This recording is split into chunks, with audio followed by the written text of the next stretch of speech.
नमस्कार. श्री स्वामी समर्थ सगळ्यांना. तर आजचा व्हिडिओ हा खूप इम्पॉर्टंट आणि खूप छान माहिती घेऊन आलेली आहे मी. तर ती म्हणजे आपल्या घरामध्ये प्रत्येकाच्या घरामध्ये असं एक ना एक व्यक्ती असतं, की जे नेहमी आजारी पडत असतं. काही ना काही कारणाने किंवा काही ना खूप दुर्धर आजार असतात किंवा काही ना खूप न बरे होणारे असे आजार असतात. खूप दवाखाने केलेले असतात, खूप काही उपाय केलेले असतात. परंतु फक्त दवाखान्याला पैसेच आपले व्यर्थ जात असतात. आपल्याला फरक काही पडत नाही. तर आजकालच्या जीवनामध्ये आजार हा सर्वसाधारण झालेला आहे. सगळ्याही लोकांना हा आजार होत असतो किंवा आजारी पडत असतात काही ना काही कारणामुळे. तर व्हिडिओ हा आज त्यासाठीच आहे. तर मी स्वामी समर्थांच्या केंद्रात जात असते. तर तिथे मी दिंडोरीला गेले होते. त्यावेळेस तिथून मी आरोग्य यंत्र आणलेलं आहे. तर ते आरोग्य यंत्र म्हणजे हे बघा तुम्हाला दाखवते मी. हे असं पितळाचं हे आरोग्य यंत्र आहे. तर याला आपण 16, 56, 11 असं याचं नाव आहे.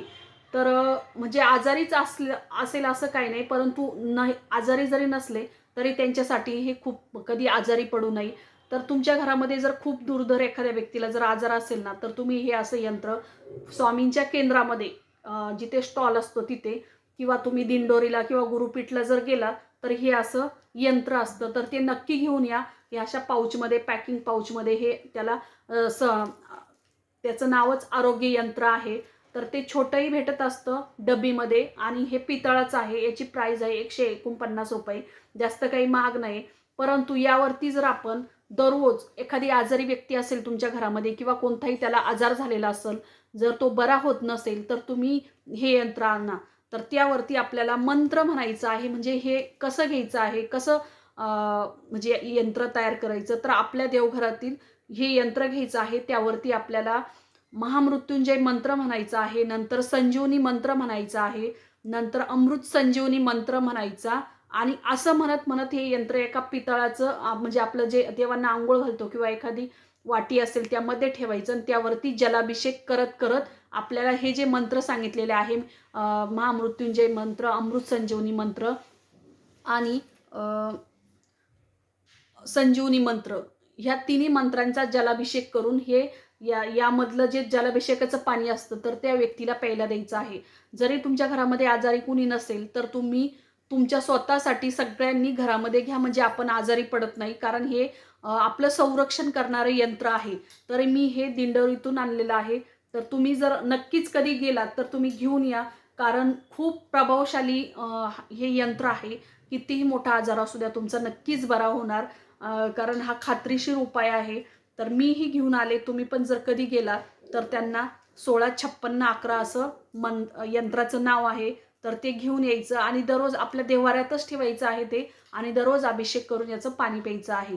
त्यानंतर जर तुम्हाला खूप उदास वाटत असेल किंवा तुम्हाला खूप असं बेचैन वाटत असेल किंवा तुमचं मन कशात लागत नसेल किंवा तुमच्याकडे जर लक्ष्मीची प्राप्ती नसेल, आर्थिकदृष्ट्या जर तुमचं दुर्बळ असाल, तर त्यासाठी हा जे भीमसेन कापूर आहे मी तुम्हाला दाखवते. हा भीमसेन कापूर तर तो खूप प्रभावी आहे. हा भीमसेन कापूर तुम्ही कुठेही तुमच्या कामासाठी जा किंवा दररोज तुम्ही तुमचं जे काही नित्यनियमाचं जे काम करत असाल, तर त्यावेळेस तुम्ही हा भीमसेन कापूर लेडीज जर असेल तर ते पर्समध्ये ठेवा आणि जेंट्स जर असेल त्याने खिशामध्ये हे भीमसेन कापूर ठेवायचा आहे. हा कापूस आपल्या जवळ असल्यामुळे काय होतं, की आपल्या म्हणजे आपल्या आजूबाजूचं जे वातावरण आहे ना, ते पॉझिटिव्ह राहत असतं. कुठल्याही प्रकारचा आपल्याला आळस येत नाही किंवा कंटाळा येत नाही आणि जरी आला तरी पण आपलं कामं हे सहज होऊन जातात. तसेच निगेटिव्हिटी जर आपल्या भोवती असेल, तर ते खेचून घेण्याचं काम हे करत असतात भीमसेन कापूर. तर तो आणि लक्ष्मीची म्हणजे आपल्याकडे जर दुर्बलता असेल लक्ष्मीची, तर त्यासाठी हे खूप छान उपाय आहे.